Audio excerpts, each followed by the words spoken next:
He's been widely abused, egged and ridiculed, but Nigel Farage's insurrection against mainstream politics hasn't faltered. But there seem to be plenty of bad apples in the Garden of England and tough choices ahead for UKIP's saloon bar revolutionary. Mr Farage joins me now.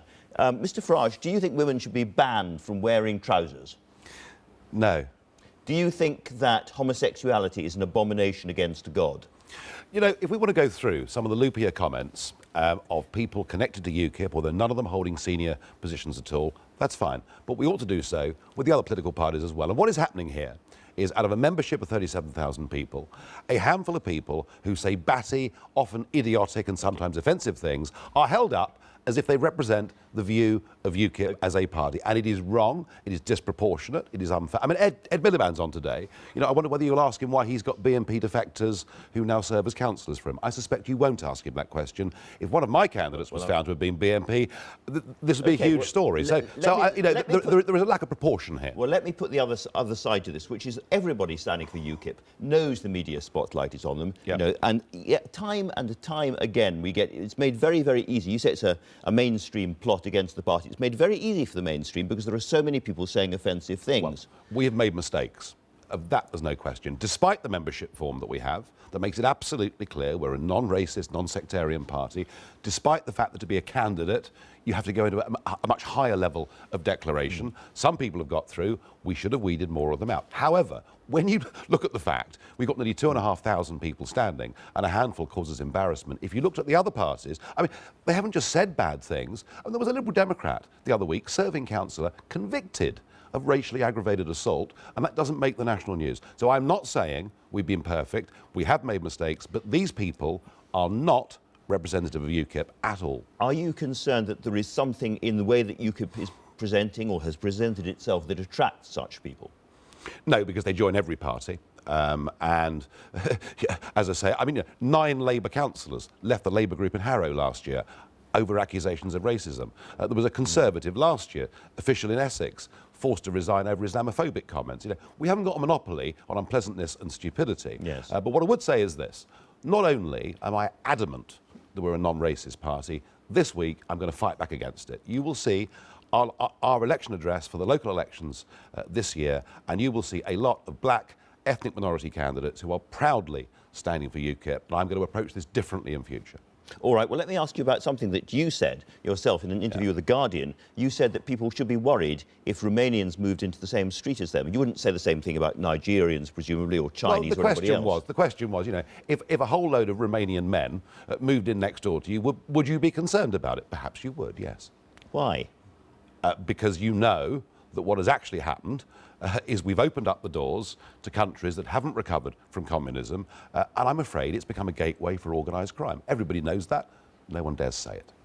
But, I mean, most Ukrainian people are presumably law-abiding, God-fearing, hard-working people, like most Poles who've come here, and so on. Yeah. We should be able, when we decide who comes to live and work in our country, to choose not just the quantity of people that come, but the quality of people as well. And any normal country would do that. We had 4 million people come in, according to the latest figures, under the last Labour government. What happens to Britain if there's another 4 million people coming in?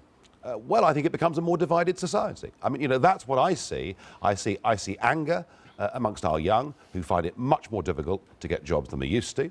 I see a lot of people who've suffered wage compression over the course of the last 10 years. They're taking home the same or less money, and yet the gas bill's gone up, and that has certainly provoked a feeling that we've got a very distorted labour market, and we have divided communities. I mean, look, we are not against immigration. We want good, positive immigration. But really? Yes, of course, but let's do it the way the Australians do it. Let's have a point system. Let's have people who come here that have got skills, that want to integrate into our society and will be a benefit to us. What we've currently got, and what is not being discussed at all in this European elections, is the fact that we have an open door to 485 million people, any of whom can come, regardless whether they've got good things to bring or not. A lot of people have felt that there is a whiff of racism about your party. Are you saying this week that will be blown away forever? Yes, I mean, I have never believed in the past in positive discrimination. I've believed in treating everybody equally. You know, I've never gone for all-female shortlists or whatever. But to see what's written every day describing my party as being racist and homophobic. We will deal with that head on this week. And what you'll see... Are there things in the way the party organises itself and in the party's rule book that need to change to help that process? No, the rule book is very, very clear. I mean, you know, there are, as I mentioned earlier, former BNP activists in the Labour Party. There's a former BNP activist standing for the Conservatives in a couple of weeks' time. You know, we've got rules to prevent all of that. Sometimes people don't quite tell us the truth. And yes, we need to put more resource and more money into making sure this can't happen again. But it is not representative of our party. But no other party leader has had to describe his members or some of his members as idiots. No. Well, no other party leader is taking on the establishment. You know, we have 3 political parties who signed us up to a political union in Europe. That is where most of our laws are made. We have open borders, which has had a very damaging effect on millions of ordinary families in this country. And I'm taking on the establishment and they're fighting back. And one of those establishment members, David Cameron, described you as chicken for not standing in the coming by-election. Are we going to see Nigel Farage MP at after the next election? Do you know, my focus is May the 22nd. And I thought for an hour or two about Newark and realised that I couldn't actually go there because I'm busy touring Britain. I want UKIP to win the European elections this year, and I'm going to focus everything I can on that. We'll talk about the general election afterwards. Now, you've wanted to push the Conservatives into offering a referendum, which they now have. Yeah. How close are you, do you think, to doing the same thing to the Labour Party? Well, I think the voices within the Labour ranks are beginning to be heard more and more. The wiser, more mature backbenchers realising that unless Ed boxes off this issue, it could cost him a majority last year. And I was out yesterday in Deal, out canvassing a part of Kent that used to have a big mining community. There's a solid old Labour vote there. And what is for certain is that we are digging deep into that old Labour vote. If UKIP beat Labour in those European elections, I believe we'll change Ed Miliband's position on a referendum. Later on, we're going to talk about the debate issue, I'm sure. But before we do that, can I talk about your own position? Because you've been criticised very heavily for taking so much money from the EU, which is not audited and not looked after. One of your posters had some guy sprawled in the back of a limousine saying, you know, your taxes are paying for his celebrity lifestyle. Yeah. Which could be your celebrity lifestyle, some might say. Which we want to get rid of. We are the turkeys that would vote for Christmas. We don't want British MEPs. We don't want British commissioners. We want to end all of this. But you've gone right, you said yourself, you've gone right up to the edge of the rules, possibly beyond it, in claiming your own expenses. Surely that is not a good... I've claimed no expenses at all. And we have to, you know, once again, the British media get this wrong. We get a fixed rate allowance to spend as we see fit, and I have chosen to spend it on fighting and campaigning to get Britain out of the European Union. Now, I know in Brussels they're not terribly happy I've done that, but I believe through my lawyers what I've done is within the rules. And how much money are we talking about? I don't know, and the last time I named a figure, I was accused of taking millions from a taxpayer. Every British MEP costs £1.25 million a year to the British taxpayer. Perhaps the answer is not to vote for MEPs in that case. Well, I think the answer is to vote for MEPs who would like to close the thing down and not waste all that money. OK, of the 14 MEPs you had last time, 5 have fallen by the way. That's a very, very high rate of attrition. It is. Well, Why do you think that was? Because we simply didn't have people who were frankly of the right calibre. We've deselected people. We've been pretty ruthless. UKIP has changed a very great deal. As a gardener, you seem to spend more time weeding than growing or pruning.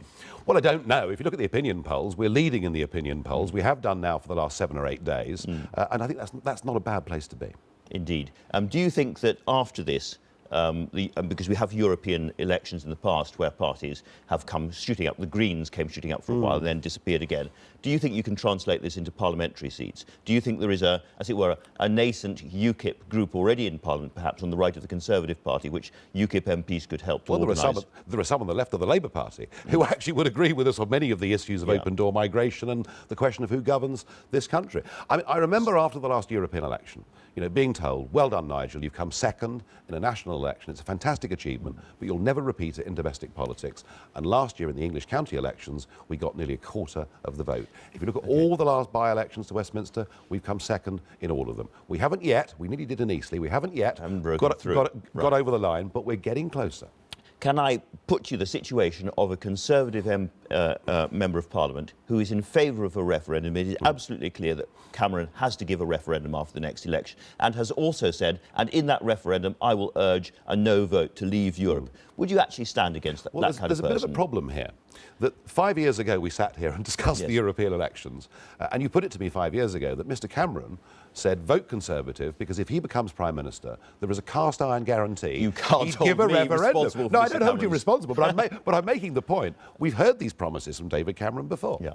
So if I don't know, somebody like Bill Cash is standing, someone who's got long-standing record, would you really stand against him? I think Bill Cash is more part of the problem than the solution. More part of the problem than the solution? Yeah, I think that Bill Cash, for years has droned on about Europe, bored the country to death, never offered any positive solutions. And what we're saying is, freed from the EU, He'll get you for that. Well, you can try. We get our democracy back, our pride back, our self-respect back, and we can become a globally engaged nation. We're going to talk later on about the debates, but for now, Nigel Farage, thank you very much indeed for joining us. Ed Miliband still here, and I'm joined again by Nigel Farage as well. Just picking up from where we were, do you think tube workers should go to work next week? Well, that's a matter for them, but I think the strike as a whole shouldn't be going ahead. And as I say, I think both sides should get round the table to sort this out and stop the disruption. Nigel Farage, you saw on the front page of the Sunday Times that apparently David Cameron is going to debate with you after all. Are you delighted by that? Are you impressed? Yeah, until you read the small print, and then it doesn't really make a promise like that at all. No, I think what David Cameron does very often is he makes these promises, vague promises, and then doesn't actually deliver afterwards. I don't think he's got any intention of allowing me into any of these debates. I don't know, perhaps Ed wants to debate with me. I'd be very happy to. Would you debate with him? Look, my view on the debates is that we've got to have the TV debates as we had at the last general election. I think David Cameron is doing everything he can to wriggle out of them and more briefings and confusing messages. It's up to the broadcasters who they invite, whether they invite Nigel. My main desire is that the debates go ahead. I think the Prime Minister doesn't own these debates, the British people own these debates, and he can't wriggle out of them. But rather than getting stuck on who is going to be the 3 or 4 in the big debates, couldn't we have lots of debates between leaders? Would you debate with Nigel Farage if that was available to you? Well, look, the main thing for me is having these general election debates. Nick Clegg debated Nigel Farage. Others can judge how well he got on. Europe. Yeah, Come but, on. but what I you don't say, want a referendum. You don't trust the British people to make their minds up on this. Let's have a head-to-head on that question. well, I'm happy to have debates, Nigel, about all of the main issues that we face. But as I say, my main desire is to have general election debates. We're all going around the country talking to voters about the issues at this election. Yeah, but this is a European election we're fighting in 2 weeks' time. You would debate with Nigel Farage? No, look, what I'm saying is that what we want is general election debates, and that's where my focus is. And frankly, I think we need to get David Cameron to the debates. I think there are 2 people who could be Prime Minister after the next election. I want David Cameron at those debates. If the broadcasters want to invite Nigel, that's fine with me. Oh, so if a broadcaster sets up a debate between yourself and Nigel Farage, you won't turn up? As part of our overall general election debates with David Cameron and Nick Clegg. But look, that is the way these debates served the public at the last general election, and I think they can serve them again. Could you take him on and beat him in a debate, do you think? I do think that, but I think that the focus for me is these general election debates.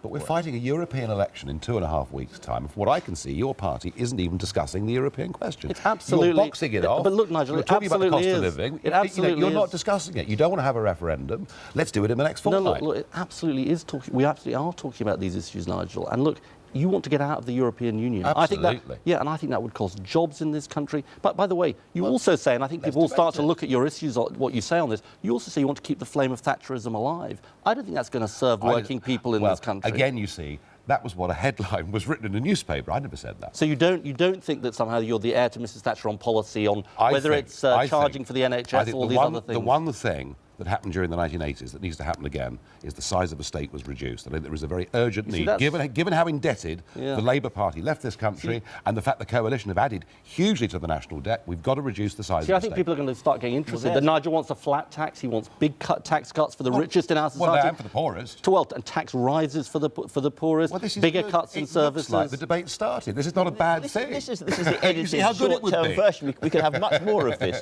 Both of you, thank you both very, very much indeed for joining us. We'll have more of that debate in due course.